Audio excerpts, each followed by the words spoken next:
Hello दोस्तों, तो आप लोग का स्वागत है हमारे इस चैनल पे। तो आशा करते हैं आप लोग स्वस्थ होंगे, मस्त होंगे और मन लगा के पढ़ते होंगे। तो दोस्तों, आज जो हम पढ़ाने वाले हैं वो सत्ता की साझेदारी पढ़ाने वाले हैं, यानी सत्ता की साझेदारी। सत्ता की साझेदारी को इंग्लिश में हम कहते हैं पावर शेयरिंग। यानी क्या कहते हैं हम? Power sharing. दोस्त मेरे, लास्ट तक आप वीडियो देखिएगा। यदि वीडियो अच्छा लगे तो अपने दोस्तों के पास ज़रूर शेयर कीजिएगा और एक लाइक कमेंट ज़रूर कीजिएगा। तो चलिए हम पढ़ते हैं। दोस्त मुझे सबसे पहले देखेंगे सत्ता की साझेदारी क्या है। सबसे पहले तो हम ये देखेंगे कि सत्ता की साझेदारी क्या है। दोस्त मेरे, सत्ता की साझेदारी जो होता है, सत्ता की साझेदारी जो होते हैं, सत्ता की साझेदारी लोकतंत्र का एक ऐसा महत्वपूर्ण सिद्धांत है जिसमें विभिन्न समूहों और समुदाय सरकारी निकायों के बीच सत्ता की बंटवारा की जाती है। दोस्त मेरी, साझेदारी का मतलब होता है ही, साझेदारी का मतलब ही होता है बंटवारा। क्या दोस्त मेरी, साझेदारी का मतलब ही होता है बंटवारा। क्या होते हैं? बंटवारा। साझेदारी का मतलब ही होता है बंटवारा, यानी बंटवारा। दोस्त मेरे, तो इसका मतलब ही होता है बंटवारा। तो लोकतंत्र में एक महत्वपूर्ण सिद्धांत है जिसमें विभिन्न समूह, समुदाय और सरकारी निकायों के बीच सत्ता का बंटवारा होता है। इसे क्या कहते हैं? सत्ता की साझेदारी कहते हैं। जैसे यह सिद्धांत इस विचार पर आधारित है कि सत्ता की केंद्रीय और राजनीतिक अस्थिरता और संघर्ष को जन्म दे सकता है। क्या दे सकता है? जन्म दे सकता है। और बढ़ते हैं आगे। तो उसमें जो आगे हैं वो कुछ इस प्रकार है। आगे कुछ महत्वपूर्ण तथ्य है। क्या है महत्वपूर्ण? सत्ता में संतुलन से लोकतंत्र क्या होते हैं? मजबूत। यानी सत्ता, मान लेते हैं ये सत्ता है, इसमें यदि संतुलन बनाए रखते हैं, यानी शांति बनाए रखते हैं, तो ये क्या है? मान लेते हैं ये लोकतंत्र है, तो ये क्या हो जाएंगे? मजबूत हो जाएंगे। क्या हो जाएंगे? मजबूत हो जाएंगे। तो इसी प्रकार इसमें भी होते हैं। यदि आप सत्ता में संतुलन है यानी शांति है, तो वो लोकतंत्र क्या हो जाते हैं? मजबूत हो जाते हैं। ये क्या हो जाते हैं? मजबूत हो जाते हैं। उसके बाद आते हैं कि विभिन्न जातीय, धार्मिक और भाषाई समूहों को स्तर पर भागीदारी मिलती है। यानी धर्म कोनो हो, जाति कोई हो, भाषा कोई हो, लेकिन उसको सत्ता में जो है भागीदारी मिलती है। क्या होती है? मिलती है। लोकतंत्र देशों में राजनीतिक और प्रशासनिक संतुलन बनाए रखने के लिए आवश्यक है। यानी लोकतंत्र देशों में जो है, लोकतंत्र देश में क्यों आवश्यकता है? तो देखिए, वो राजनीतिक और प्रशासनिक संतुलन बनाए रखने के लिए यह आवश्यकता है। दोस्त मेरे, उसके बाद देखते हैं कि सत्ता की साझेदारी के प्रकार क्या है। दोस्त मेरे, सत्ता की साझेदारी का प्रकार क्या है? तो लोकतंत्र में सत्ता के बंटवारे के विभिन्न तरीका अपनाए गए हैं। जैसे पहले है वो है क्षैतिज सत्ता विभाजन, यानी हॉरिजॉन्टल पावर शेयरिंग। क्या होते हैं? Horizontal power sharing. दोस्त मेरे, हॉरिजॉन्टल पावर शेयरिंग तो सरकार के विभिन्न अंग हैं। क्या है वो? विभिन्न अंग है। जैसे विधायिका, कार्यपालिका और न्यायपालिका के बीच जो होते हैं वो सत्ता का बंटवारा होते हैं। किसका होते हैं? दोस्त मेरे, वो सत्ता का क्या होते हैं? बंटवारा होते हैं। जैसे उदाहरण के लिए लिया जाए तो भारत में संसद यानी क्या? विधायिका और प्रधानमंत्री और कैबिनेट कार्यपालिका तथा सुप्रीम कोर्ट की न्यायपालिका जो होते हैं, इसमें क्या होते हैं? तो इसमें सत्ता की बंटवारा होती है। दोस्त मेरी, यह सत्ता को केंद्रीकरण को रोकता है और संतुलन बनाए रखता है। ये क्या है? हमारे इस सत्ता की साझेदारी यानी क्षैतिज सत्ता विभाजन जो होते हैं, उससे हमको ये लाभ मिलता है। उसके बाद चलते हैं। तो उसके बाद जो है दोस्त मेरी, उसके बाद है ऊर्ध्वाधर सत्ता विभाजन, यानी वर्टिकल पावर शेयरिंग जो होता है वो केंद्र राज्य और स्थानीय सरकारों के बीच बंटवारा होता है। सत्ता की बंटवारा होते हैं। उदाहरण में लिया जाए तो भारत की केंद्र सरकार, राज्य सरकार और पंचायत या नगर पालिका के बीच क्या होती है? इसकी बंटवारा होती है। इसकी क्या होती है? बंटवारा होती है। दोस्त मेरी, सत्ता की बंटवारा होती है। प्रशासन को जनता के करीब लाना और शासन को अधिक प्रभावी बनाना, इससे हम क्या होता है? ये लाभ होता है। इनसे क्या होता है? ये लाभ होते हैं। आगे बढ़ते हैं। दोस्त मेरी, सामाजिक समूहों के बीच सत्ता विभाजन क्या होते हैं? यानी सामाजिक समूहों के बीच सत्ता विभाजन कैसे होते हैं? दोस्त में विभिन्न सामाजिक और जातीय समूह को सत्ता में भागीदारी मिलती है। दोस्त मेरी, विभिन्न सामाजिक यानी अनेक प्रकार के सामाजिक और अनेक प्रकार के जाति हैं, तब पर भी उसको सत्ता में क्या है, वो भागीदारी मिलेगा। सत्ता में क्या मिलेगा, भागीदारी उनको मिलेगा। दोस्त मेरे उदाहरण के लिए लिया जाए तो भारत में अनुसूचित जनजाति और अनुसूचित जाति और महिलाओं के लिए आरक्षण की व्यवस्था की गई है। किसकी की गई है, आरक्षण की व्यवस्था की गई है। अल्पसंख्यक और हाशिए पर खड़े समुदाय को समान अवसर मिलते हैं इनमें, यानी सामाजिक समूहों के बीच सत्ता विभाजन, ये जो है कमजोर जाति जो होते हैं, यानी नीचे जाति और कमजोर लोगों के लिए, जैसे अल्पसंख्यक लोग हो गए, इन लोगों के लिए ये सामाजिक समूह के बीच सत्ता विभाजन करते हैं।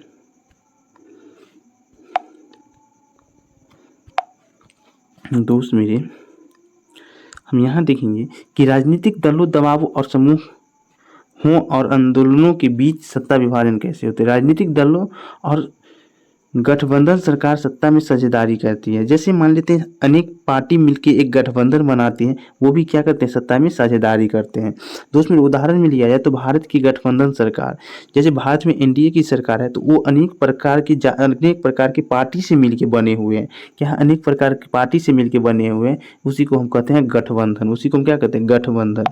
दोस्त मेरे, इससे लाभ यही है कि यह विविध विचारों को सत्ता में भागीदारी देता है और लोकतंत्र को मजबूत करता है। ये क्या करते हैं, लोकतंत्र को मजबूत करता है। दोस्तों इनमें कुछ महत्वपूर्ण तथ्य है कि सत्ता की साझेदारी लोकतंत्र को अधिक समावेशी बनाती है। यह विभिन्न वर्गों और समुदायों के हितों का रक्षा करता है। क्या करता है, रक्षा करता है। उसके बाद आगे बढ़ते हैं। आगे जो है वो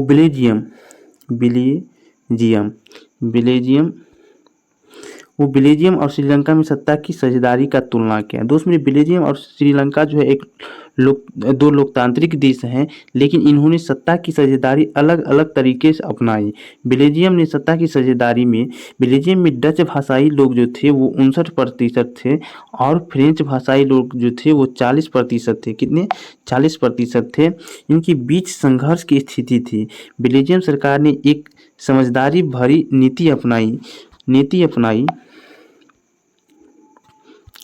अपनाई और केंद्र सरकार में डच और फ्रेंच समुदाय को बराबर प्रतिनिधित्व दिया गया।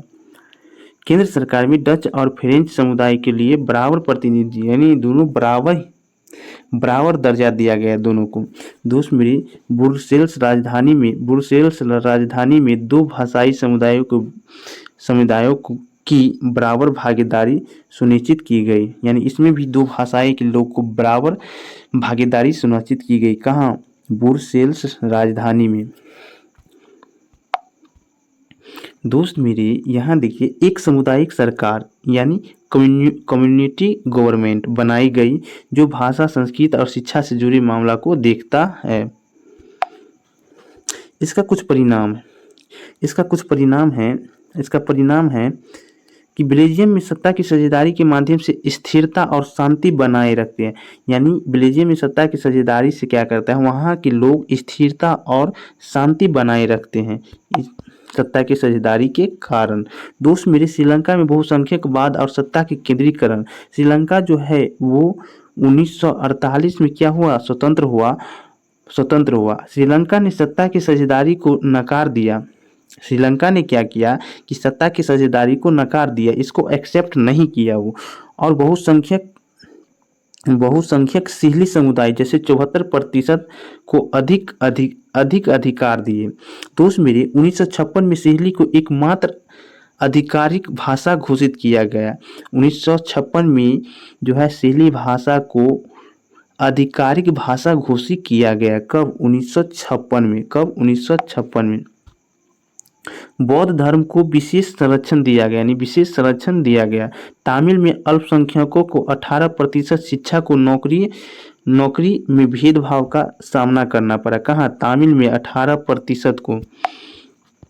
दोस्त मेरे, इसका कुछ परिणाम है। तो देख लेते हैं। परिणाम क्या है कि तमिल समुदाय असंतुष्ट हुआ और उन्होंने 1970 के दशक में अलग तमिल राष्ट्र की मांग की। कब, देखिए, जब ये ऐसी बात हुई और ऐसी ऐसी प्रक्रिया चला, तो इसमें क्या हुआ, 1970 में जो है तमिल के लोग बहुत गुस्से हुए, असंतुष्ट हुए, और इसमें क्या किए, वो तमिल राष्ट्र की मांग की। दोस्त मेरे, 1983 में गृह युद्ध शुरू हो गया। इसी कारण 1983 में जो है वो गृह युद्ध शुरू हुआ और 2009 तक चला। 2009 तक चला। दोस्त मेरी, इसमें कुछ हम देखते हैं मुख्य अंतर क्या है। तत्व बेल्जियम और श्रीलंका। दोस्त में सत्ता की साझेदारी, हाँ, सभी समुदायों को समान अधिकार मिलता है। बेल्जियम में जो है सत्ता की साझेदारी के अनुसार सभी समुदाय की समान अधिकार मिलते हैं। श्रीलंका में नहीं, बहुसंख्यकों को वर्चस्व दिया गया, यानी बहुसंख्यक को जो है वो वर्चस्व दिया, यानी जिसका सबसे ज़्यादा संख्या यानी बहुसंख्या है उसको वर्चस्व दिया गया, वही वहाँ राज करेगा, वो बात है। यहाँ क्या है, अल्पसंख्यक के अधिकार, अल्पसंख्यक के अधिकार ये सुरक्षित है, ये अनदेखी है। यानी इसमें क्या है, सुरक्षित है, बेल्जियम क्या है, सुरक्षित है, और ये अनदेखी है। सरकार का दृष्टिकोण, ये समावेशी होते हैं और बहुसंख्यकवादी होते हैं, और परिणाम जो होता है ये शांति सिद्धार्थ स्थिरता है। यानी बेल्जियम जो है शांति स्थिरता है, और ये गृह युद्ध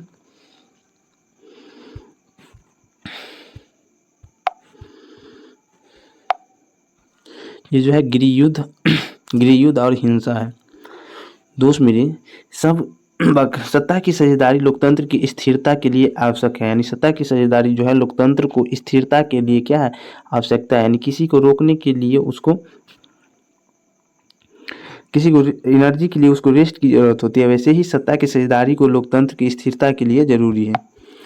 दोस्त मेरे, यहाँ से देखेंगे कि सत्ता की साझेदारी क्यों आवश्यक है। दोस्त मेरे, सत्ता की साझेदारी लोकतंत्र में स्थिर, न्यायपूर्ण और समावेशी बनाती है, इसीलिए ज़रूरत है।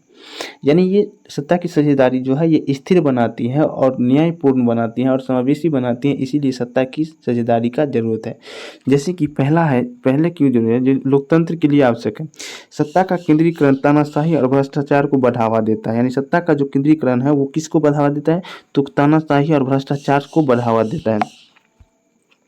लोकतंत्र में विभिन्न समुदायों को समान प्रतिनिधित्व मिलता है। यानी लोकतंत्र में विभिन्न समुदायों को जो है समान प्रतिनिधि, यानी कहीं कोई सा भी लोग हो, कोई जाति हो, लेकिन लोकतंत्र में उसको समान अधिकार दिया जाता है। संघर्ष और हिंसा को रोकता है। जब सभी समूह सत्ता में भागीदारी होते हैं तो वो संघर्ष और संभावना कम करती है, संभावना कम होती है। दोस्त मेरे, जब सभी समूह सत्ता में भागीदारी होते हैं तो संघर्ष की संभावना कम होती है। बेल्जियम में सत्ता की साझेदारी ने स्थिरता लाई, और जबकि श्रीलंका में सत्ता की केंद्रीकरण जो है वो युद्ध छेड़ दिया।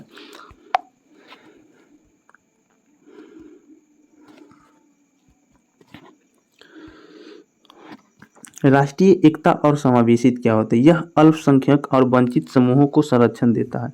ये जो है ये अल्पसंख्यक के लिए बनाया गया है, यानी जैसे विकलांग हो गया, जो कान्हा हो गया, ये सब जो हो गया, और छोटे छोटे जातियों के लिए भी बनाए गए। यानी सामाजिक न्याय और समानता की भावना को बढ़ा देता है। महत्वपूर्ण तथ्य, सत्ता की साझेदारी सरकार को अधिक उत्तरदायी और पारदर्शी बनाती है। यह लोकतंत्र को मूल्य की रक्षा करता है। दोस्त मेरे, अब हम देखते हैं कि जितना पढ़ाए उसमें से ये पांचों क्वेश्चन जो है आप लोगों को बन जाएगा। क्या होगा, पांचों क्वेश्चन जो है ये आप लोगों को बन जाएगा, और यही 5 क्वेश्चन जो है वो सत्ता की साझेदारी के लिए इम्पोर्टेंट है। क्या है, इम्पोर्टेंट है दोस्त मेरे। वो